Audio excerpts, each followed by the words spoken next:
She slapped me right in the courthouse hallway, in front of security, lawyers, and my own son. Then smirked, as if she had won. I did not cry. I just looked at my watch. 9 minutes left until she would hear her own secret announced before the entire courtroom. They think I am a useless old woman. Good. Because today, I will use that very image to put an end to their plan. My name is Eleanor Whitfield. I am 66 years old, and my grey hair is pinned just as neatly as it has been for the last 40 years. A discipline I learned early and never abandoned. I live in Redwood Springs, a town small enough that people still nod when they pass on the street. The Arbor County Superior Court hallway is cold. It always is. The sound of heels, sharp, expensive ones, clicks against the veined marble, echoing off the high, indifferent ceilings. It sounds like a gavel striking wood, over and over. A relentless judgment. The air smells faintly of industrial floor wax and the metallic tang of institutional anxiety. Ahead, the security checkpoint scanner emits its rhythmic, impersonal beep. I was standing just past that checkpoint, adjusting the sleeve of my beige cardigan, when my daughter-in-law, Sabrina Hart, stepped directly in front of me. She blocked my path, her expensive perfume rolling over me in a wave, something heavy, like jasmine and entitlement. "Eleanor," she said. Her voice was too sweet, a public performance for the benefit of the hallway. I waited. I did not speak. She looked past me, a quick, dismissive glance toward my son, Graham, who stood clutching his polished leather briefcase. Then she looked back at me, and the smile she gave me was pure acid. It was a tight, practiced smirk that did not reach her eyes, the kind she usually saved for waitstaff or contractors. And then she slapped me. The sound was sharp, a crack that cut through the hallway's low hum. It was not a desperate push. It was a deliberate, calculated strike, open-palmed and hard against my left cheek. It was designed to sting, to shock, to humiliate. "You are a burden, Eleanor," she hissed, her voice low but carrying, pitched perfectly for the uniformed security guard 10 feet away and the two opposing lawyers shuffling papers by the doorway to hear. Just a pathetic, clinging burden. I turned my head slowly, feeling the sting bloom hot on my skin. A sudden, angry heat. I looked at Graham, my son. He stood frozen, his eyes wide, darting left and right to see who had witnessed it. He saw the guard, who had tensed and taken half a step forward. He saw the lawyers, now staring openly, their professional masks slipping into shock. Shame washed over his face, not for what she did to me, but because it was public. He adjusted the grip on his briefcase, his knuckles white. He did nothing. He said nothing. I did not feel humiliation. I did not feel the sting of tears. Humiliation is for people who have something left to prove, or for those who believe the assessment. My heart beat a steady, measured rhythm against my ribs. 1, 2, 3. I was not insulted. I was processing data. I glanced at the large, institutional clock above the metal detector. 8:51 in the morning. Court convenes at 9. 9 minutes left. Sabrina and Graham saw a 66-year-old widow from the Midwest, a quiet woman in a sensible cardigan who baked bread and kept her opinions to herself. They saw exactly what I had spent the last decade carefully building. They saw weakness. They saw a problem to be managed. Neither of them knew that for 25 years.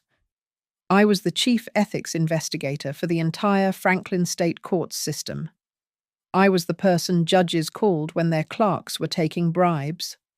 I was the person who quietly dismantled fraudulent firms and ended the careers of arrogant lawyers who thought they were above the rules.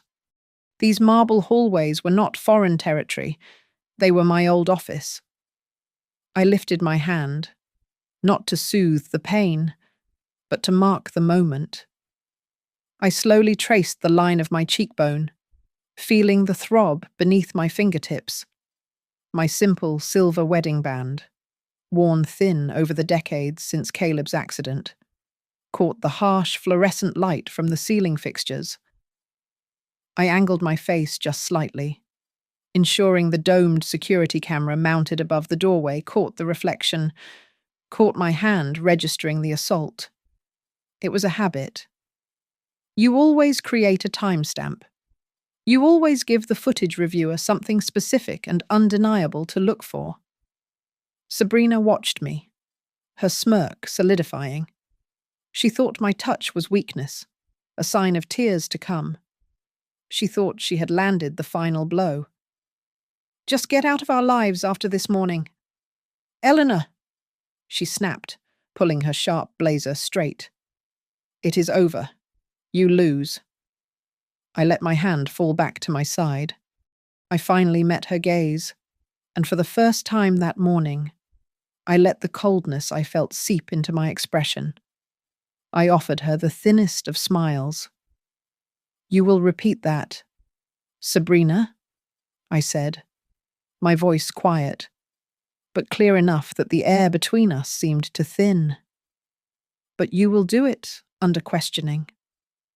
I left her standing there, her mask of superiority cracking into confusion. Graham was still paralyzed by the sheer audacity of my response. I did not give either of them a second look. Instead of following the crowd toward the main gallery of courtroom 3B, I turned sharply right, pushing through a heavy, unmarked wooden door that blended almost seamlessly into the wall paneling. The noise of the public hallway vanished, replaced by the hushed, carpeted silence of the court's internal corridors. This was the artery of the building, the path judges and staff used, insulated from the chaos of the public they served. The air was warmer here, the lighting softer. I walked past the chambers of the resident judges, my sensible rubber-soled shoes making no sound on the thick maroon carpet. I was invisible again. But this time, it was by design. I rounded the corner toward the temporary offices assigned to visiting judiciary. Renee Calder was waiting, pretending to organize a stack of files on a credenza. Renee had been a senior clerk for 30 years. She had seen everything. And more importantly, she knew how to keep her mouth shut. She had been my liaison on a dozen difficult cases. When I called her 2 weeks ago, she only asked 2 questions: which courtroom and what time. She saw me approaching, and her stern, professional face softened almost imperceptibly. "Eleanor," she murmured, not looking up from her files. "Renee, thank you for this." She slid a single, heavy brass key across the polished wood. "The visiting judge robbing room is prepared. Gown is hanging." She finally looked up, her eyes flicking to my cheek, which still felt hot and tight. Her gaze hardened. "System check is complete. Courtroom 3B audio is hot. Both gallery camera and bench camera are recording to the central server. No glitches today. You are a credit to this institution. Renee," I said. "So are you," she replied, and turned back to her files. I unlocked the robbing room. It was small, panelled in the same dark oak as the rest of the floor. It smelled of floor wax, old paper, and the faint, sharp scent of freshly printed documents. It was the smell I associated not with justice itself, but with the machinery of it. The smell of where truth is processed, filed, and shaved down to its hardest, most undeniable form. I set my own worn leather briefcase on the small desk. Inside, nestled between a copy of the Franklin State Procedural Code and a bottle of water, was a single grey file folder. Its label was typed neatly, Hart v. Kestrel Holmes. This was Sabrina's case, the case she thought I was here to watch her lose, as a spectator. The case she had used to try and force me into assisted living, arguing the stress of the lawsuit required her and Graham to take control of my assets. The case she was about to win, handsomely, on behalf of her client. I took off the beige cardigan, the armour of my feebleness, and folded it carefully, placing it in my bag. I unhooked the simple black judicial robe from the hanger. It was heavy, the wool fabric uncompromising. As I slid my arms into it, the weight settled on my shoulders, familiar and centering. It was not a costume. It was a uniform. I zipped it up, the sound loud in the small room. From my briefcase, I retrieved a small, unassuming pin, the insignia of the ethics advisor of record. I fastened it to the robe, just below my left shoulder. My role today was specific, arranged weeks in advance through the State Judiciary Oversight Committee. I was not the presiding judge. Judge Marla Dixon held that authority, and she was a sharp, no-nonsense jurist I respected immensely. I was assigned to sit with her, an extension of the bench, under a rarely invoked statute allowing an ethics advisor to observe and make procedural recommendations in real time if a case carried significant risk of professional misconduct. Sabrina, in her arrogance, would have only checked the docket for the judge's name, never for the advisory appointments.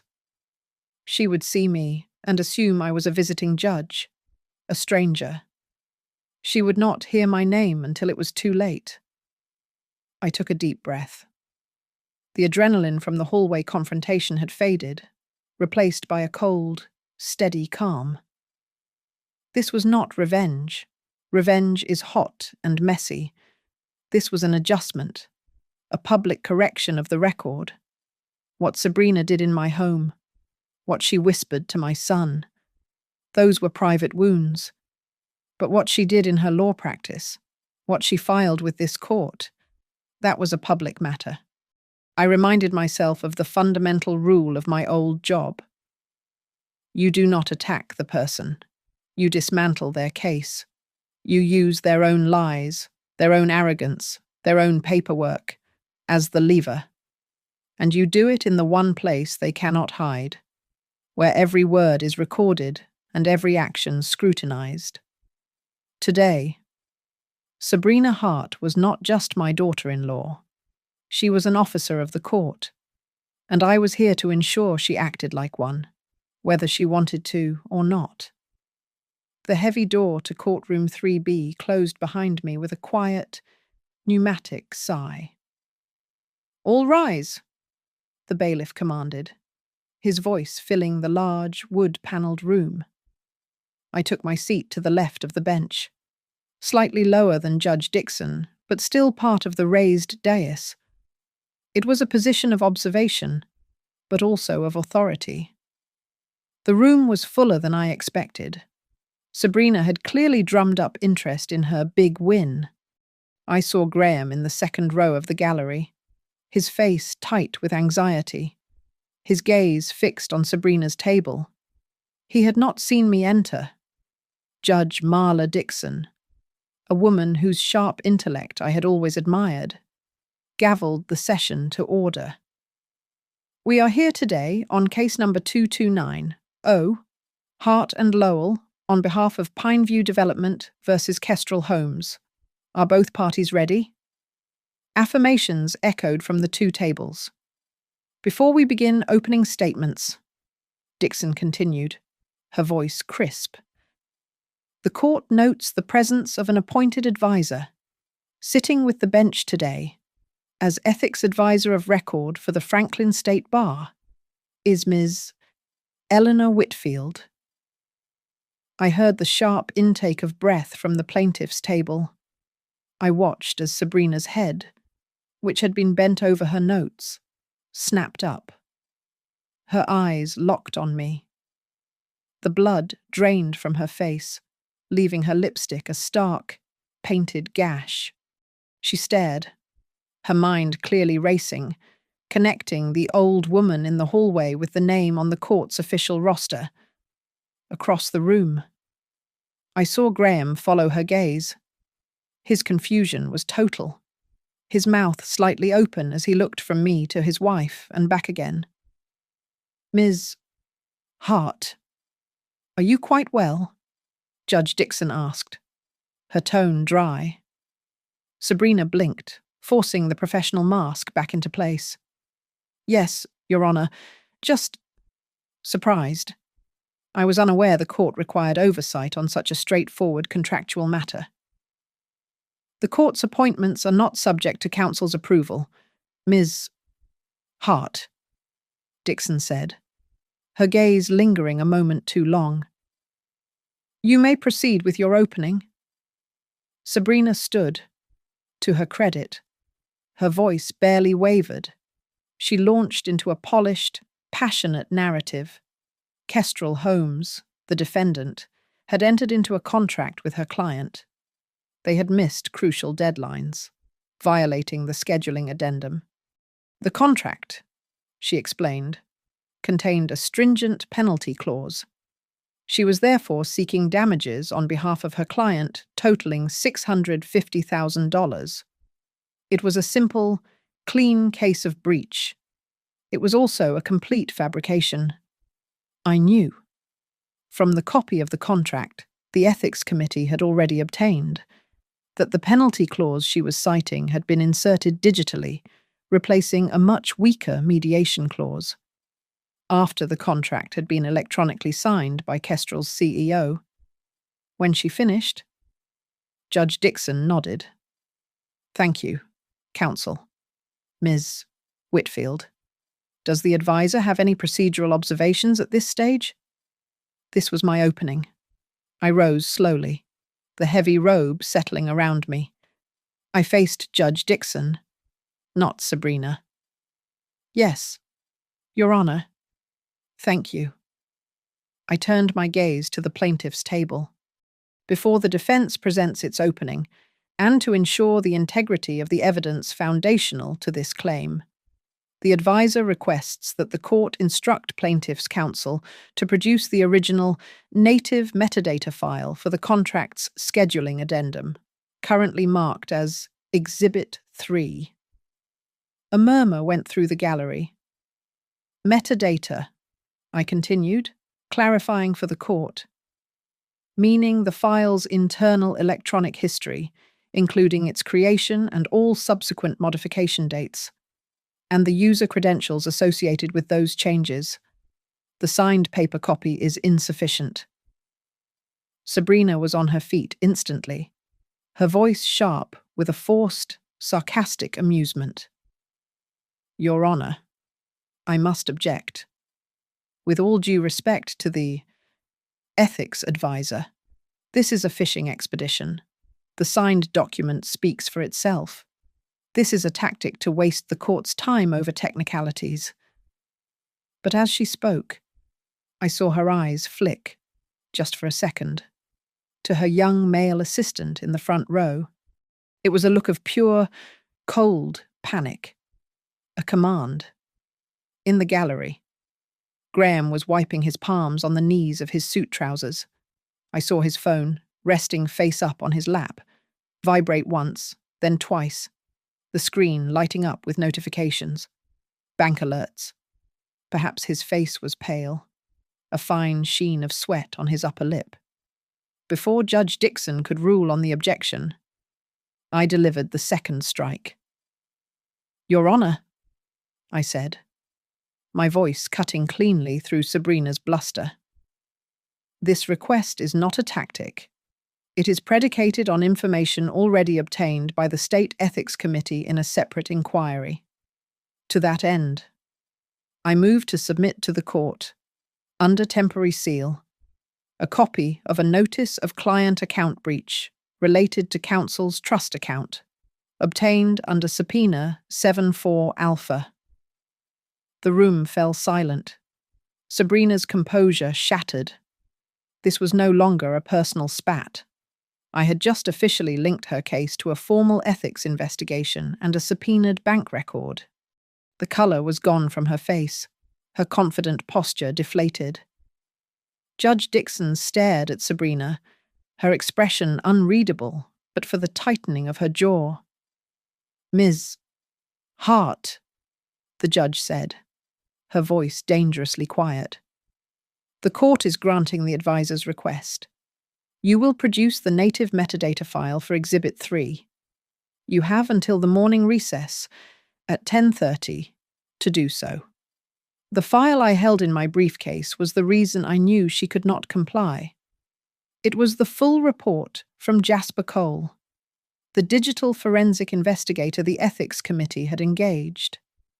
Jasper was a quiet, meticulous man who could make a server sing its life story.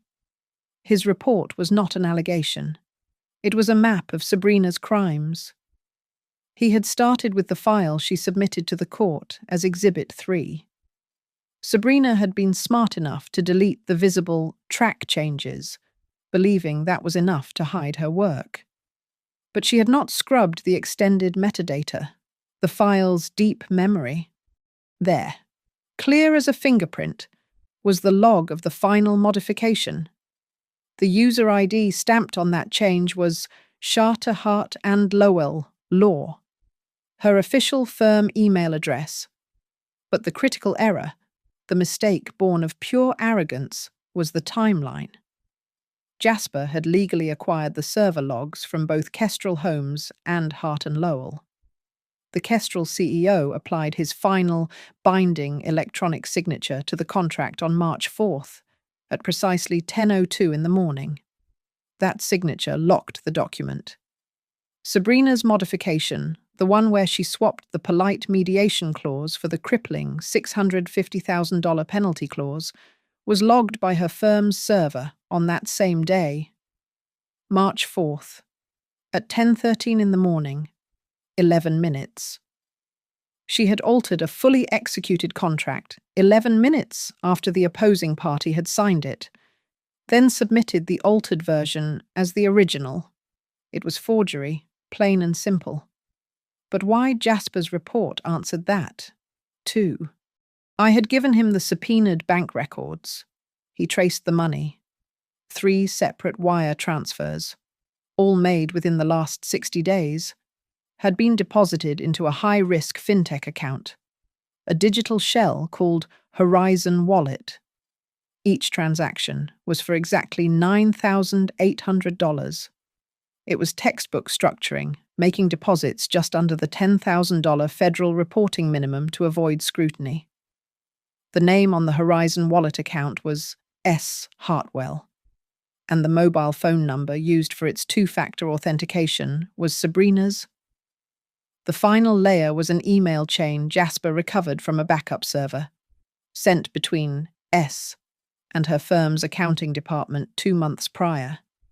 In it, she asked, "What is our standard procedure to clean up a 21-day delay in the Pineview file need to ensure all documentation is in compliance?"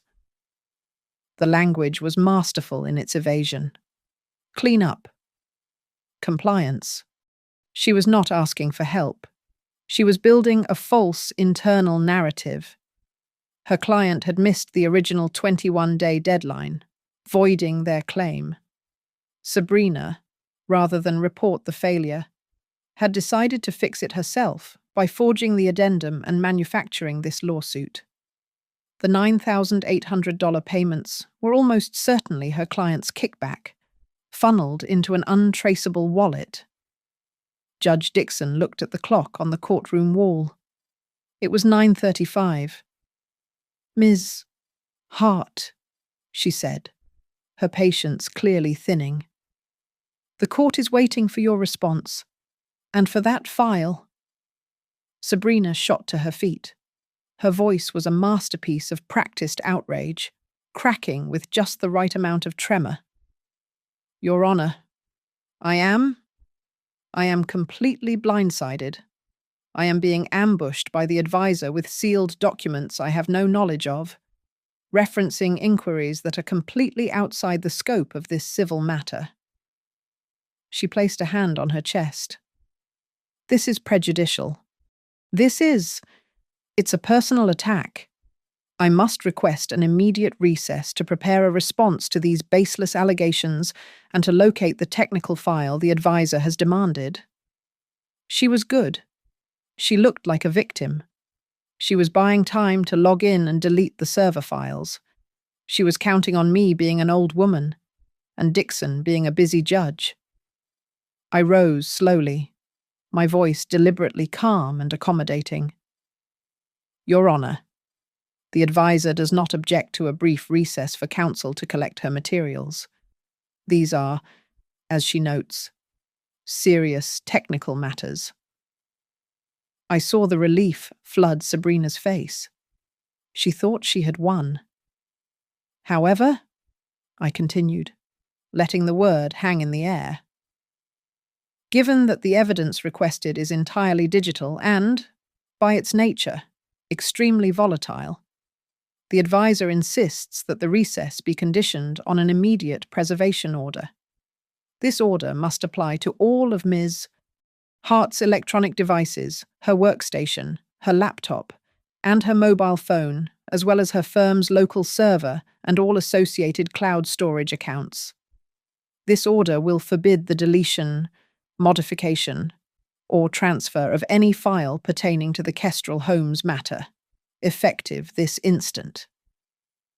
The colour drained from Sabrina's face again. She opened her mouth to object, to argue that it was overreach, but Judge Dixon slammed her gavel down, cutting her off. The advisor's request is logical, and it is granted. The preservation order is in effect immediately. The bailiff will serve a copy on your firm's managing partner and IT department within the next 30 minutes. Dixon looked at the clock. The court will recess for 45 minutes. We will reconvene at 10:20 sharp. And Ms. Hart, she added, her eyes like chips of ice. I expect you to have that metadata. The moment the gavel hit, Sabrina grabbed her briefcase and practically sprinted for the door, her assistant trailing behind her, fumbling with his own laptop. She was running to do the very thing the judge had just forbidden destroy the evidence. She thought 45 minutes was her escape. She did not realize it was the trap. Every file she tried to delete, every log she tried to scrub in that 45-minute window, would now be an active, documented, and prosecutable act of spoliation. And I knew Jasper Cole was already watching the network logs, waiting for her to do it. I walked past the frantic cluster of Sabrina and her legal team, past my son, Graham, who was staring blankly at the floor, and returned to the quiet of the visiting judge's robing room. Renee Calder glanced at me as I passed, a silent question in her eyes. I gave her a single, slow nod. The recess was not for me. It was for them. The trap was set, and the 45 minutes on the clock was the time I was giving Sabrina to walk right into it. I sat in the heavy oak chair, the judicial robe a familiar weight on my shoulders, and looked at my hands. My silver wedding band was thin, worn almost smooth. Caleb had put it on my finger 41 years ago. He was killed in a roadside accident just 2 years later, leaving me with a 3-year-old boy and a career in a field that demanded precision and emotional detachment. I made a choice then, for the world, for the courts. I was an investigator, but for Graham, I would be soft, I would be simple, predictable. I wanted him to have a normal life, one not overshadowed by his father's sudden death or his mother's complex, often grim, profession. I kept my work in a locked briefcase and my courtroom face at the office. I was the mother who baked bread on Saturdays, the one who attended every school play, the one who listened. I built the persona of the beige cardigan layer by layer, until it was no longer a persona, but a habit. That habit of quietness defined our relationship. When Graham was struggling in his first year of law school, I was offered the Franklin State Public Service Medal. It was for the quiet work I had done dismantling a judicial fraud ring that had siphoned millions from public trusts. I declined the honor. I told the committee to give it to my department head. I could not bear the thought of my son, who was drowning in torts and civil procedure, seeing his simple mother celebrated in the very field that was crushing him. I was terrified of making him feel small, of being bigger than him. My silence was my protection for him. It was also my greatest weakness. When Graham first brought Sabrina home, she was polished, sharp, and full of efficient compliments. She walked through my small home in Redwood Springs, the one Caleb and I bought, and her eyes were not warm. They were assessing, "What charming hardwood," she'd said, her gaze flicking to the slightly worn finish.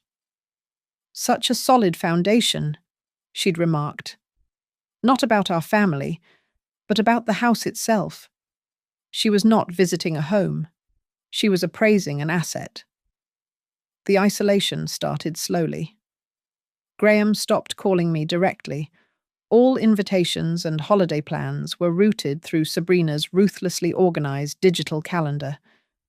Then, 2 years ago, she sat me down at my own kitchen table with a glossy, leather-bound folder.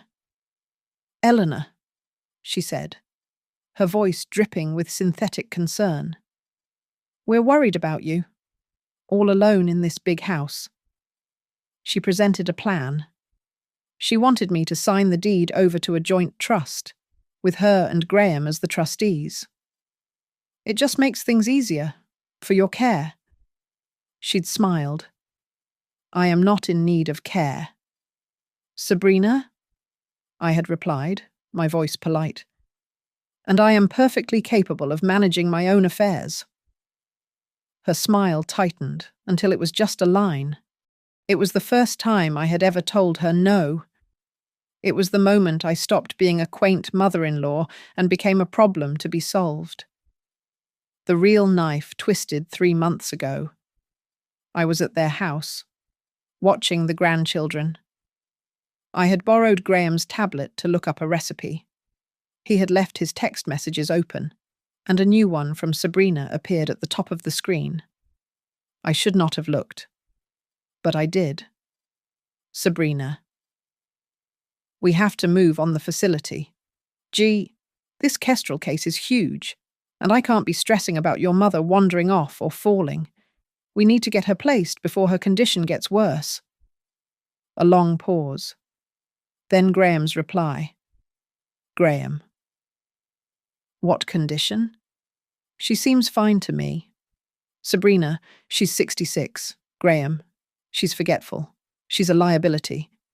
If we get the trust finalized, we can use the equity from her house to pay for a high-end place. It's the kindest way." My breath caught. What condition? She was manufacturing my incompetence. Then, the final message, the one that broke something deep inside me. "Graham, I trust you. Just let Sabrina handle it." I sat there, the tablet heavy in my lap, the world tilting. Let Sabrina handle it. He had abdicated. He was letting her erase me. When I tried to ask Graham about it later, gently, he could not meet my eyes. "Mom, Sabrina just handles all the legal and financial stuff. It's just easier. Let her worry about it." I went home that night, and I did not weep. Tears were a luxury I could not afford. My son was a ghost, and his wife was a predator. I sat at my own desk, Caleb's desk, and I made a vow. I would not fight her with emotion. I would not beg. I would fight her with the only weapons I had ever truly trusted: files, facts, and the unyielding rules of the court. The next morning, I made a call to the State Bar Ethics Committee. I reactivated my credentials. I requested a review of all pending cases filed by Hart and Lowell. And when I saw the Kestrel file, with its $650,000 claim based on a scheduling addendum, I knew I had her. I filed the paperwork to be appointed as a special visiting advisor, citing potential procedural irregularities. I just had to wait for the hearing. A sharp knock on the robing room door pulled me from the memory. It was Renee. 5 minutes. Eleanor? I stood, smoothing the front of the black robe. The past was done. The 45 minutes were up. It was time to finish this. The 45 minutes were not a break. They were the execution. While Sabrina was sprinting down the hallway, her heels clicking in panic, I was in the clerk's ancillary office, a small, windowless room just behind the courtroom, with Renee Calder. The preservation order was served electronically to the Hart and Lowell servers and their cloud provider at 9:36. Renee said quietly, looking up from her monitor. The provider acknowledged receipt at 9:37. This was the first part of the trap. The order, triggered by Judge Dixon's gavel, meant Sabrina could not simply delete the files. Any attempt to do so would now be logged by the provider as a direct violation of a court order. Her IT assistant, Owen, would be trying to follow her frantic instructions, only to find himself locked out, or worse, finding that every action he took was creating a new, separate log of attempted evidence spoliation. "And the other matter?" I asked. Renee clicked her mouse. A new window opened on her screen. It was a frozen image from the hallway security camera. My face turned. Sabrina's hand, blurred with speed, inches from my cheek. "Camera 7, main concourse," Renee said, her voice clipped. "Time stamped at 8:51 and 12 seconds. Already isolated, authenticated, and saved to the court's evidence server. It is marked." I nodded. That was a different fire, one I would use only if necessary. The fraud was the priority. I knew what Sabrina was doing right now. She would be in a conference room, hissing into her phone at Owen, ordering a cleanup of the Kestrel server. But I had also laid a second, more subtle trap. As the courtroom had emptied for the recess, I had deliberately walked near Sabrina's client, the developer from Pineview. He looked bewildered by the sudden halt. I had paused, speaking to Renee, but ensuring my voice carried. "It is always such a shame." "Renee," I said, shaking my head. "When a lawyer's charitable work gets tangled up with their professional cases, it looks so messy. I see Ms. Hart is a director for the Starlight Foundation. Such wonderful work they do." The client's head had turned slightly. He'd heard me. But more importantly, I knew Sabrina would hear about it. Starlight was the name of the shell company Jasper had found, the one she was using to launder the kickbacks. It was not a charity. It was a ghost. By mentioning it, I had forced her to make a choice which fire to put out. My personal phone, resting silently on the desk, vibrated. A text message. It was from Jasper Cole.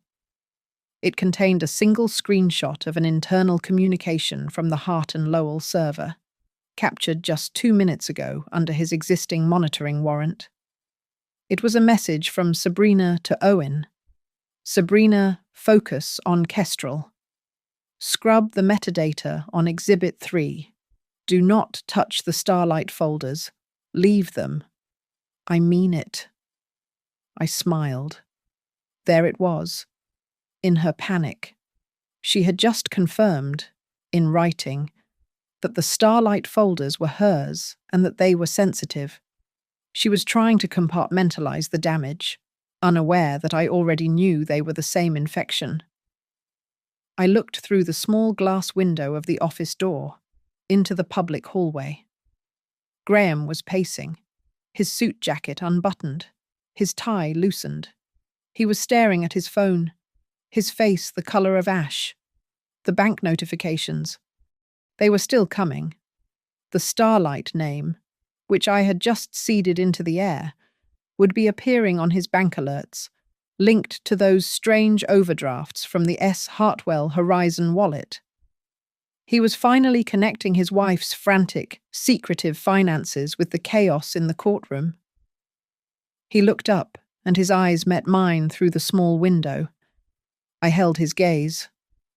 He looked away, his entire body trembling. My phone vibrated again. Another text from Jasper. This one was a screenshot of the Horizon wallet dashboard itself. It showed the 3 deposits of $9,800. But at the top, there was a new notification in bright red account activity. 10. Failed withdrawal attempt. Reason temporary. Hold placed per judicial preservation order. She had tried to move the money, and she had failed. The clock on the wall read 10:18. 2 minutes left. Renee looked at the door. It is time. I stood, smoothing the front of my black robe. I walked back toward the courtroom, pushing through the heavy wooden door. Sabrina and her assistant were rushing in from the other side. Her face was composed again, her makeup reapplied. She was holding a manila folder, and she even managed to give me a look of defiant confidence. She thought she had fixed it. She believed she had cleaned the files and secured the money. She did not understand. She had not erased the evidence.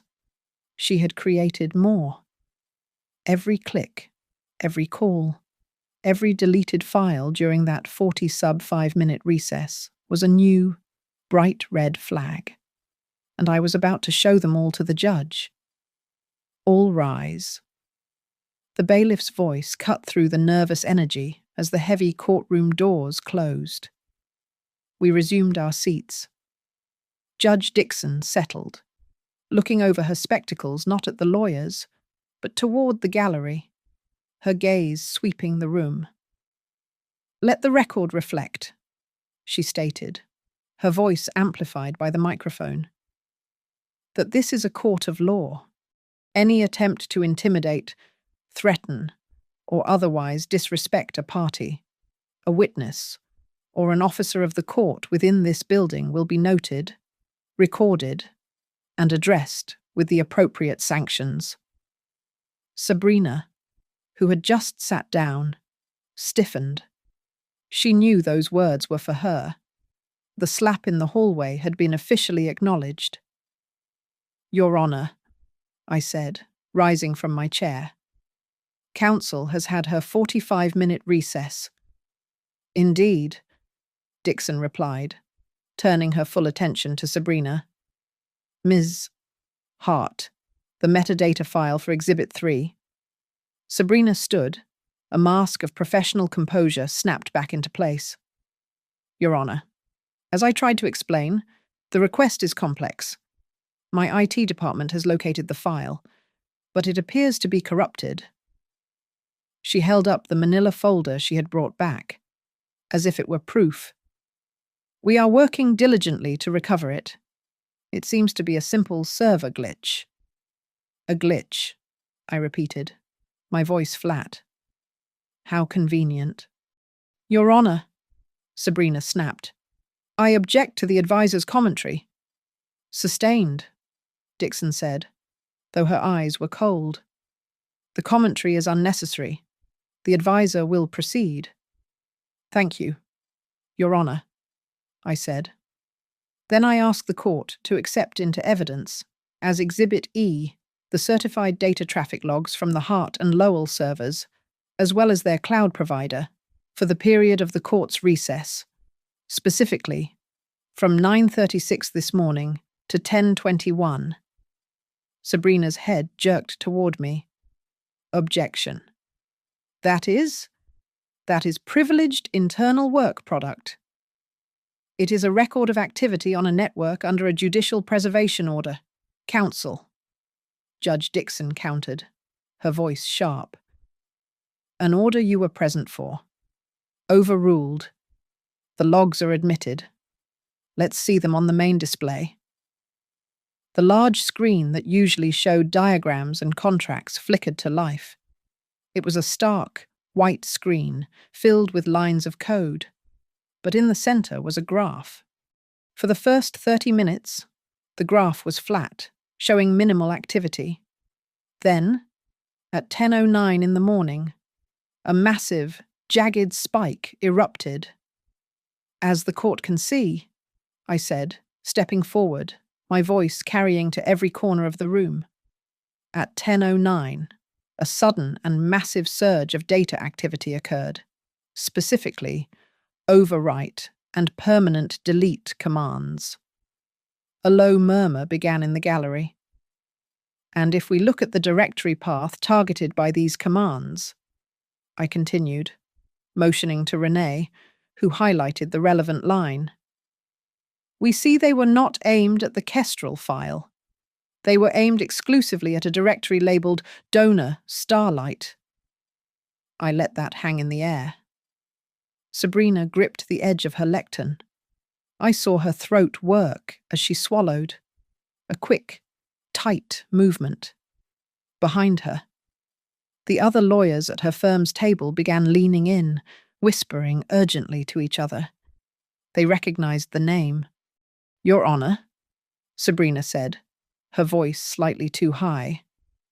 The Starlight Foundation is a charitable fund, I advise. It has no bearing on this case.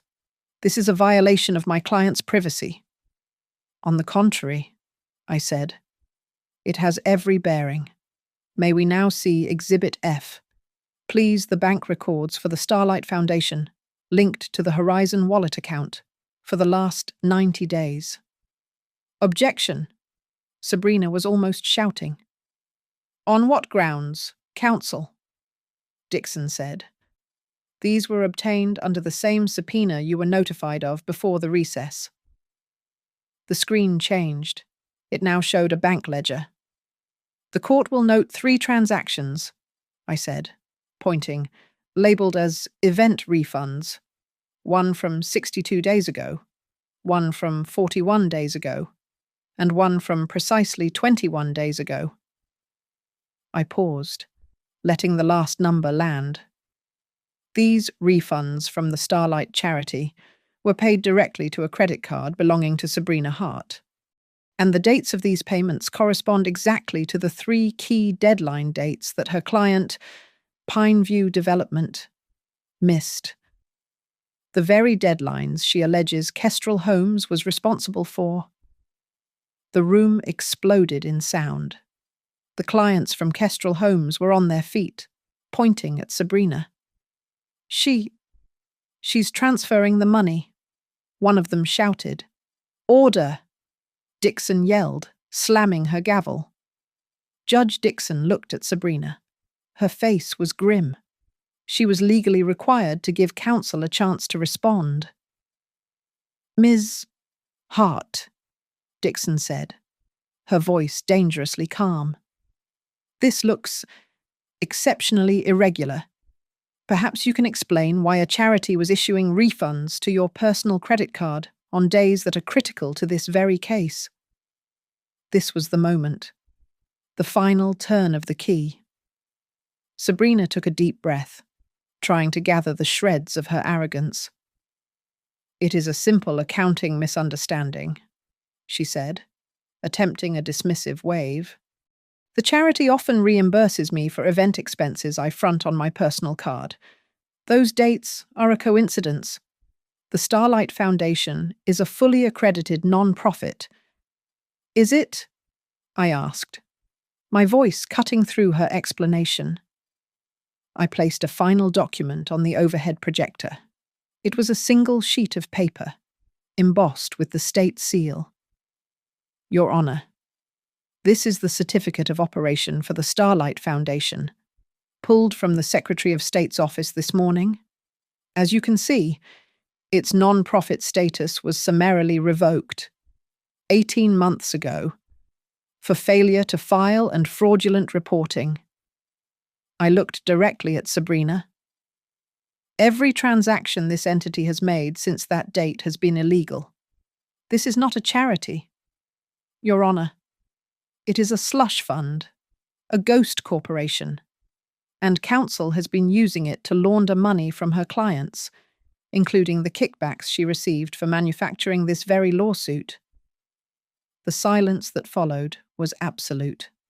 It was heavier and louder than any noise.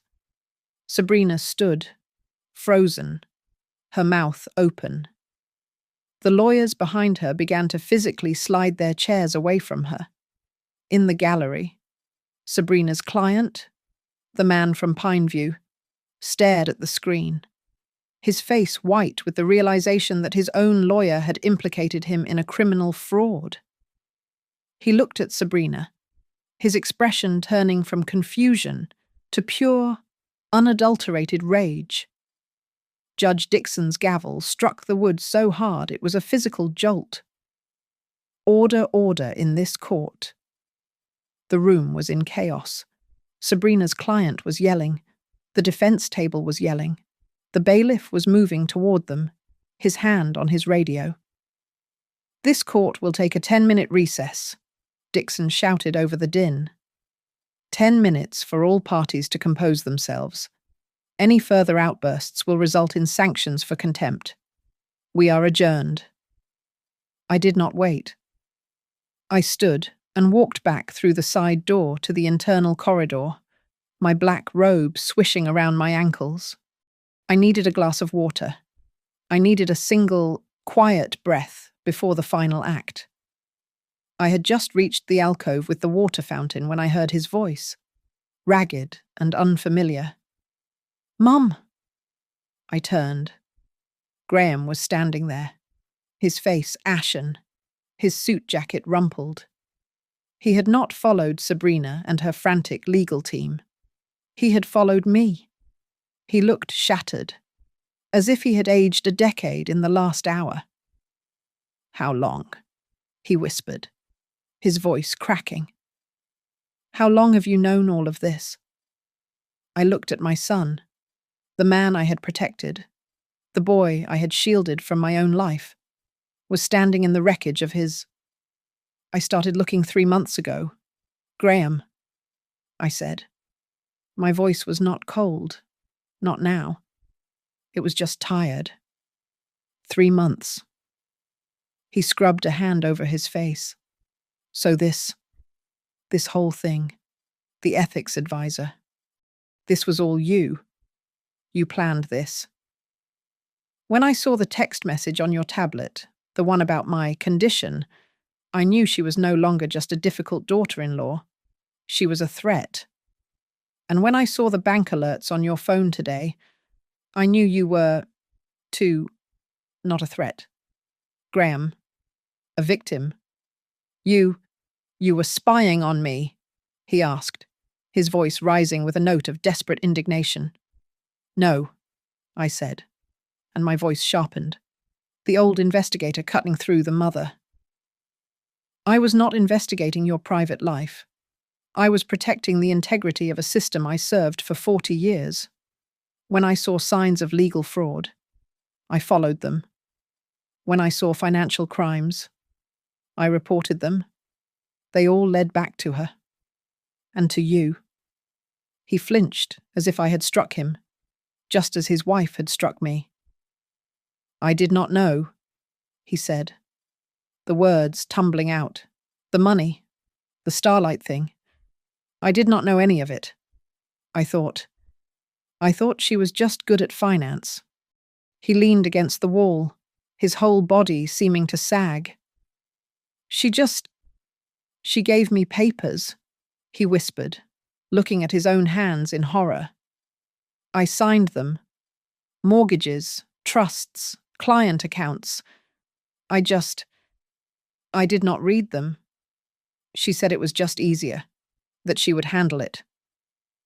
Let Sabrina handle it. I closed my eyes for a brief second. The depth of his abdication, his willful blindness, was a physical weight. Graham?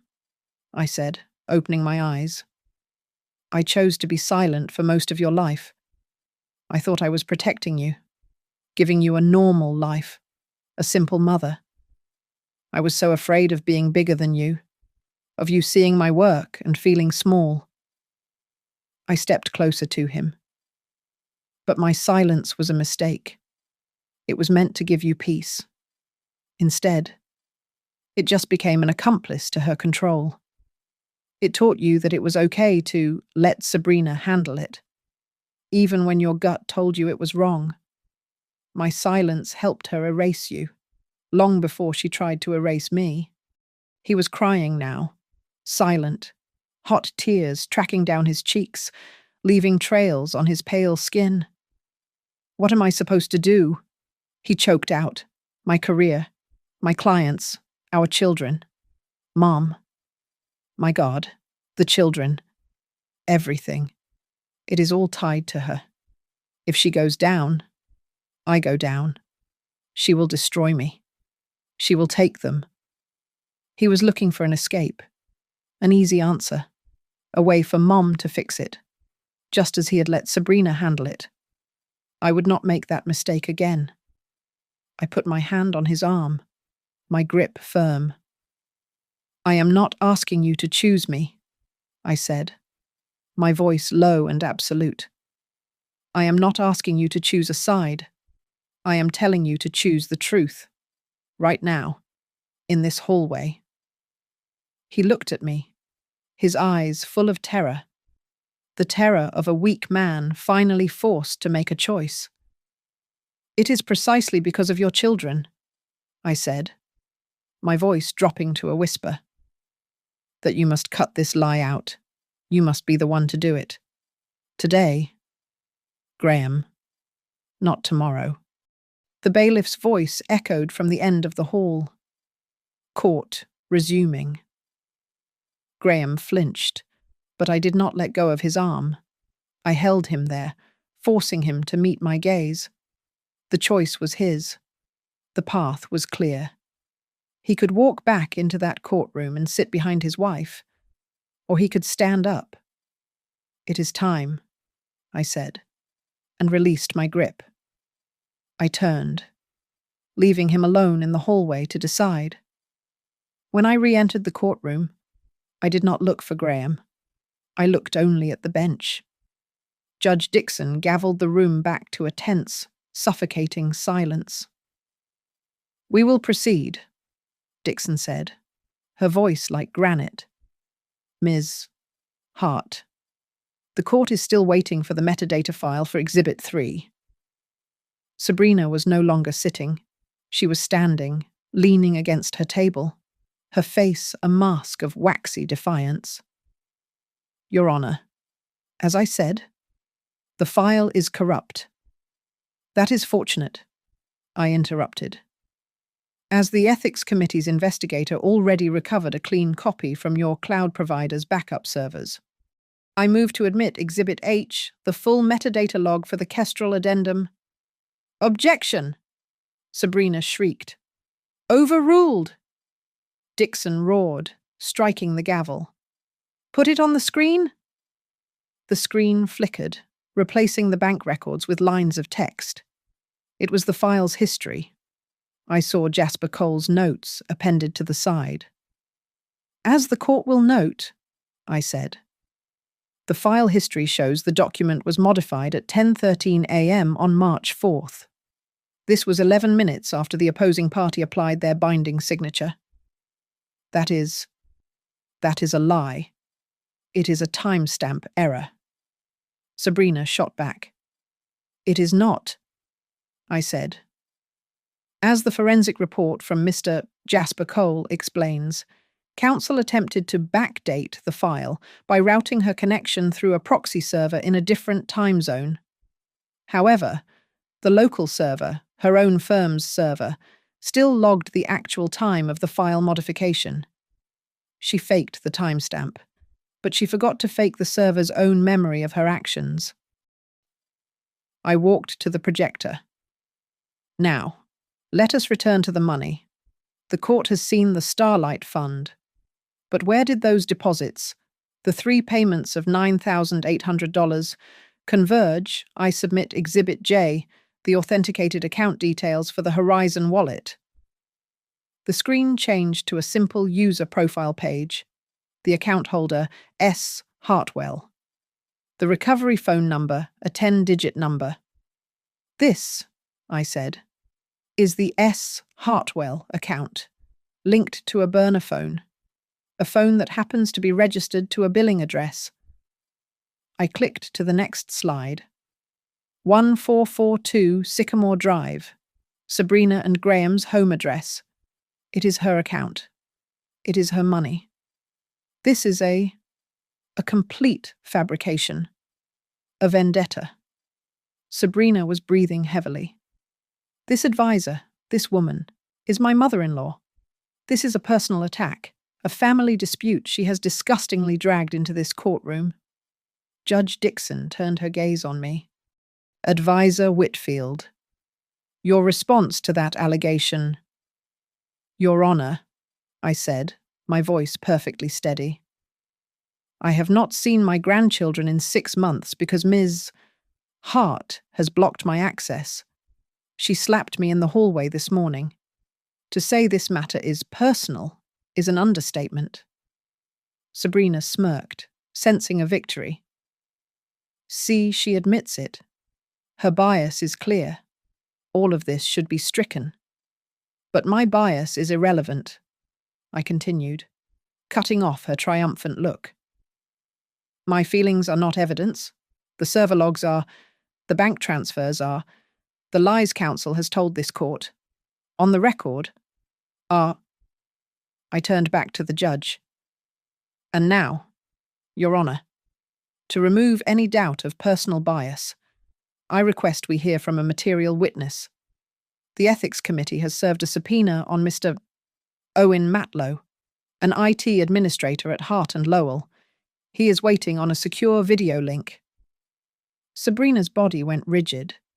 This, I could tell, was the blow she had not anticipated. Mr. Matlow, Judge Dixon ordered. You are on. A screen lowered from the ceiling. A young, terrified man in a wrinkled dress shirt appeared. He was in his apartment, his eyes wide. Mr. Matlow, Judge Dixon said, her voice softening slightly. You are under oath. Do you understand?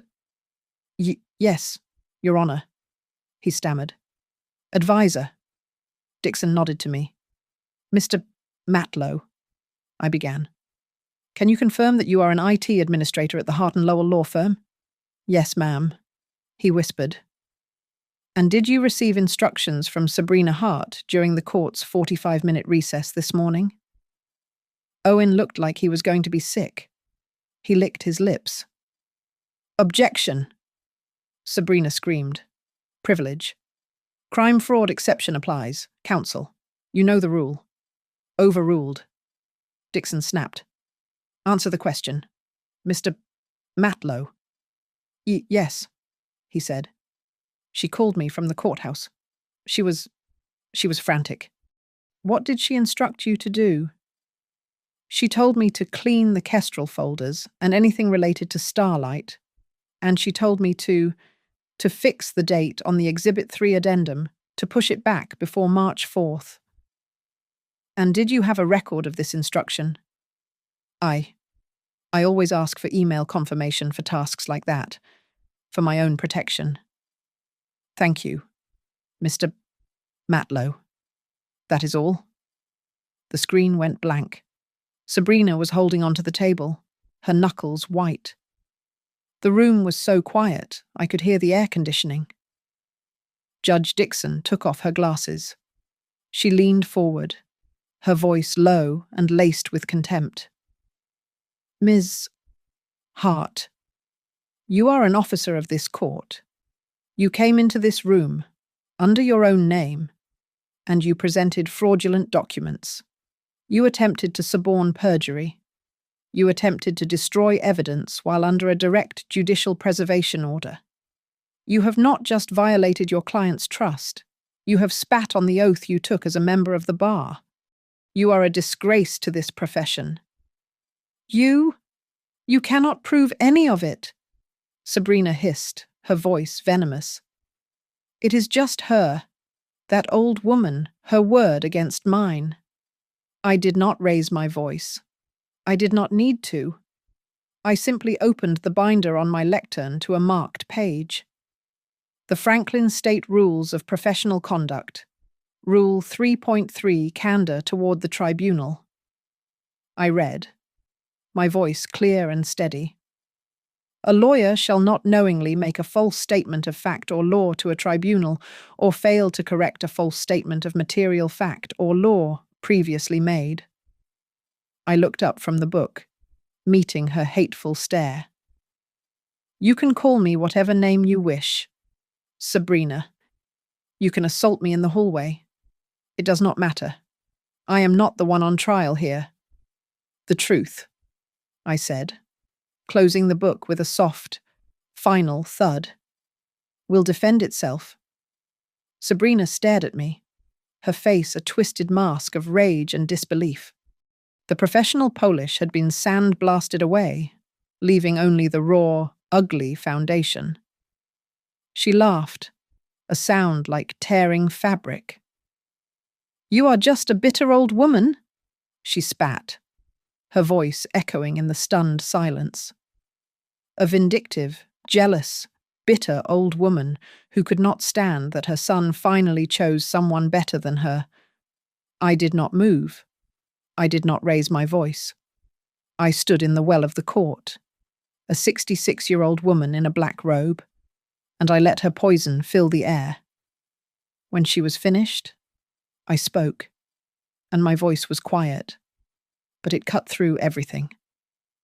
You slapped me in the hallway this morning. Sabrina, you called me a burden. I let the entire courtroom register the act. Now, you will listen to your own secret, spoken aloud. I turned to Judge Dixon, who was watching with cold fury. Your Honor, I have one final exhibit. As advisor, I anticipated that counsel might take certain actions during the recess. I requested that the court's own internal AV system, which is always recording for security, capture any audio transmitted from the phone in conference room B, which counsel was using. I moved to play the verified, forensically matched recording of the call placed by Ms. Hart to Mr. Owen Matlow at 9:41 this morning. Judge Dixon's face was stone. Play it. Renee pressed a key, and Sabrina's own voice, sharp and panicked, filled the courtroom. Owen, listen to me, and listen carefully. You need to sanitize Starlight. All of it. Wipe the donor list, scrub the transfers. And that Kestrel addendum, the date. You have to push back the time on the addendum. Make it look like it was signed on March 3rd. Do you understand me? Just do it? There was a faint, stammering reply from Owen. But Ms. Hart, the preservation order? Sabrina's voice came back, a violent hiss. I do not care about the order, I care about you doing what I tell you. Fix it. The audio clicked off. The silence in the room was deafening. Sabrina was white, not pale, but a bloodless, papery, corpse-like white.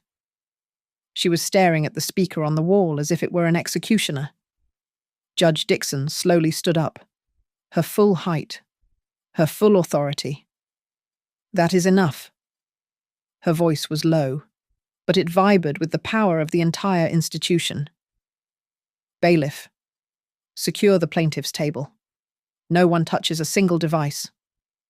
She turned to the court reporter, her voice now iron. Let the record show that this court finds immediate and overwhelming grounds to initiate a full ethics investigation into Sabrina Hart and the firm of Hart and Lowell. I am referring this matter, in its entirety, to the State Bar Ethics Committee and to the District Attorney's Office on charges of forgery, witness tampering, obstruction of justice, and criminal conspiracy. She turned her gaze back to the defense table, who were sitting in stunned silence. As for the civil matter before this court, based on the clear, undeniable, and criminal evidence of fraudulent documents, bad faith, and material misrepresentation by plaintiff's counsel, this court finds that the addendum is void. The claim for $650,000 is hereby dismissed, with prejudice. The plaintiff is ordered to pay all costs for this proceeding. This court will sever the file regarding counsel's conduct for immediate criminal review. Sabrina made a small, choking sound. Her eyes darted left and right, to the bailiff, who was now standing directly beside her, to the doors. She was looking for an escape. Her client, the man from Pineview, shot to his feet, his face purple. "You are fired, Hart," he roared. "You are fired. You dragged me into your crime." Then, a chair scraped in the gallery. I did not turn. I knew the sound. Graham stood up. My son. He looked shaky, but his eyes were clear, and they were fixed on me. He then looked at his wife, at the wreckage she had become. "Your Honor," Graham said, his voice breaking but carrying through the room. "My name is Graham Whitfield. I am her husband, and I will cooperate fully with the investigation." That was the final blow. Sabrina's head snapped toward him, her face a mask of utter betrayal. This was the one thing she had never factored in. I did not smile. I did not feel triumph. I simply looked at Judge Dixon and gave a single, respectful nod. The system had held. Justice had done its job. As the bailiff began to speak to Sabrina, asking her to place her hands on the table, I turned and walked back toward the clerk's office.